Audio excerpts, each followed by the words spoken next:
आषाढ़ मास के शुक्ल पक्ष की एकादशी को ही देवशयनी एकादशी कहा जाता है। देवशयनी एकादशी को देवशयनी एकादशी, महा एकादशी, थोली एकादशी, हरि देवशयनी, पद्मनाभा एकादशी, शयनी तथा प्रबोधिनी एकादशी भी कहा जाता है। मान्यता है कि इसी एकादशी से भगवान विष्णु 4 माह के लिए क्षीर सागर में शयन करने के लिए चले जाते हैं। इस तिथि से ही चातुर्मास का आरंभ हो जाता है, जिसमें 4 महीनों के लिए किसी भी तरह का शुभ कार्य करना वर्जित होता है। इस साल देवशयनी एकादशी का व्रत 29 जून गुरुवार 2023 को रखा जाएगा। तो चलिए सुनते हैं देवशयनी एकादशी व्रत की कथा। वीडियो में आगे बढ़ने से पहले अगर आप चैनल को सब्सक्राइब नहीं किए हैं तो प्लीज़ चैनल को सब्सक्राइब कर लें। देवशयनी एकादशी व्रत कथा।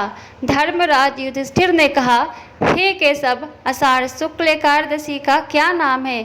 इस व्रत करने की विधि क्या है और किस देवता का पूजन किया जाता है? श्री कृष्ण कहने लगे कि हे युधिष्ठिर, जिस कथा को ब्रह्मा जी ने नारद जी से कहा था वही मैं तुमसे कहता हूँ।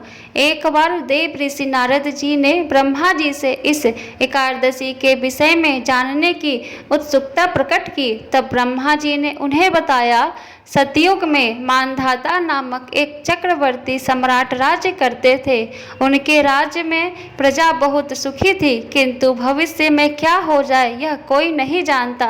अतः वे भी इस बात से अनभिज्ञ थे कि उनके राज्य में शीघ्र ही भयंकर अकाल पड़ने वाला है। उनके राज्य में पूरे 3 वर्ष तक वर्षा न होने के कारण अकाल पड़ा। इस अकाल से चारों ओर त्राही त्राही मच गई।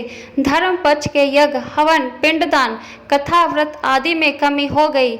जब मुसीबत पड़ी तो धार्मिक कार्यों में प्राणी की रुचि कहाँ रह जाती है। प्रजा ने राजा के पास जाकर अपनी वेदना की दुहाई दी। राजा तो इस स्थिति को लेकर पहले से ही दुखी थे। वे सोचने लगे कि आखिर मैंने ऐसा कौन सा पाप कर्म किया है जिसका दंड मुझे इस रूप में मिल रहा है। फिर इस कष्ट से मुक्ति पाने का कोई साधन करने के उद्देश्य से राजा सेना को लेकर जंगल की ओर चल दिए। वहाँ विचरण करते करते एक दिन वे ब्रह्मा जी के पुत्र अंगिरा ऋषि के आश्रम में पहुँचे और उन्हें साष्टांग प्रणाम किया। ऋषिवर ने आशीर्वचनोपरांत कुशल क्षेम पूछा। फिर जंगल में विचरने व अपने आश्रम में आने का प्रयोजन जानना चाहा। तब राजा ने हाथ जोड़कर कहा, महात्मन, सभी प्रकार से धर्म का पालन करता हुआ भी मैं अपने राज्य में दुर्भिक्ष का दृश्य देख रहा हूँ। आखिर किस कारण से ऐसा हो रहा है? कृपया इसका समाधान करें। यह सुनकर महर्षि अंगिरा ने कहा, हे राजन, सब युगों से उत्तम यह सतयुग है। इसमें छोटे से पाप का भी बड़ा भयंकर दंड मिलता है। इसमें धर्म अपने चारों चरणों में व्याप्त रहता है। ब्राह्मण के अतिरिक्त किसी अन्य जाति को तप करने का अधिकार नहीं है, जबकि आपके राज्य में एक शूद्र तपस्या कर रहा है। यही कारण है कि आपके राज्य में वर्षा नहीं हो रही है। जब तक वह काल को प्राप्त नहीं होगा तब तक यह दुर्भिक्ष शांत नहीं होगा। दुर्भिक्ष की शांति उसे मरने से ही संभव है। किंतु राजा का हृदय एक निरपराध शूद्र तपस्वी का समन करने को तैयार नहीं हुआ।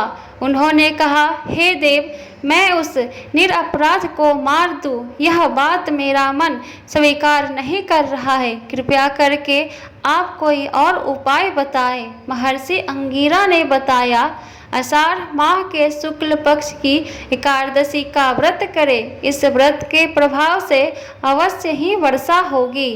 राजा अपने राज्य की राजधानी लौट आए और चारों वर्णों सहित पद्मनाभा एकादशी का विधि पूर्वक व्रत किया। व्रत के प्रभाव से उनके राज्य में मूसलाधार वर्षा हुई और पूरा राज्य धन धान से परिपूर्ण हो गया।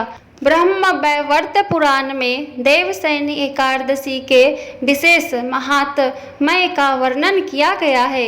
इस व्रत से प्राणी की समस्त मनोकामनाएं पूर्ण होती है।